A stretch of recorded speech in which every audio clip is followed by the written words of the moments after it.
We are now joined by a distinguished professor at Stellenbosch University, Professor Jonathan Jansen. Thank you for being with us, Professor. So you had a chance to say that he is loved and that he would be remembered earlier in March. I'm sure you treasure that moment now. Absolutely. Look, I met Don many years ago, at one of my book launches, and I was so impressed by the character of the man, by his consistency, by his compassion for people on the underside of our economy, and not just in El Dorado Park, but all over, where he lived and spread his influence. So it came as a huge shock. Of course, he was, older than one expected at some point, but when somebody who is so beloved and so respected leaves us, it leaves a huge hole in your heart.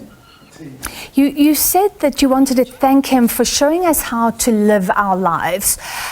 So what is that message? What is that lesson about living well that he has left us with? It's a good question. Look, he wasn't captured, need I say more. So here's a person who, had roots in the ANC, but also in other political movements, but never lost his values, his sense of values that, and didn't, bask in glory and material things and blue light brigades and, all of the privileges that politically powerful people accrue unto themselves. He understood that his duty as an activist was not to enrich himself, was not to advance his own interests, but to serve. So when somebody asked him once, how would you like to be remembered? He said, I want to be remembered as somebody who loved my country and served my people. Man, what a powerful countercultural message almost, given the politics of the day. So, he passed away on Nelson Mandela Day. People talk about the serving. He was a patron on so many trusts. He was doing the good work until the end. He was in the community. Not many actually did that towards the end. Yeah, in my former church, they would say he died with his boots on, and I'm quite sure if you said to somebody like Brother Don, what are you going to do on Nelson Mandela's Day? He'd probably say what I did yesterday and what I will do tomorrow. In other words, Mandela Day was every day.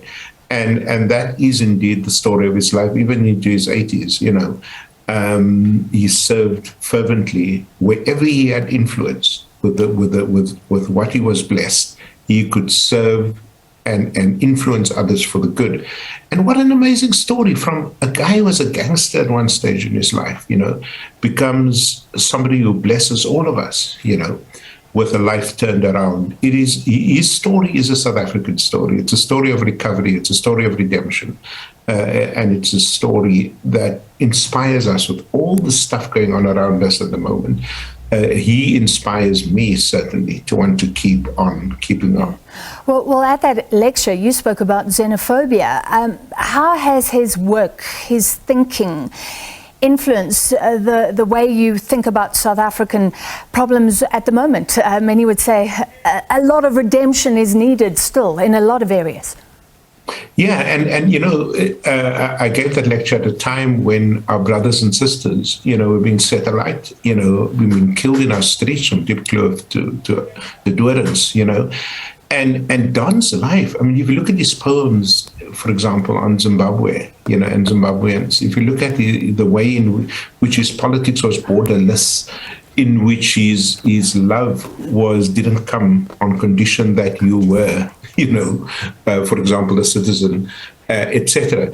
That is a different kind of politics. That's a truly progressive politics. That's a just politics.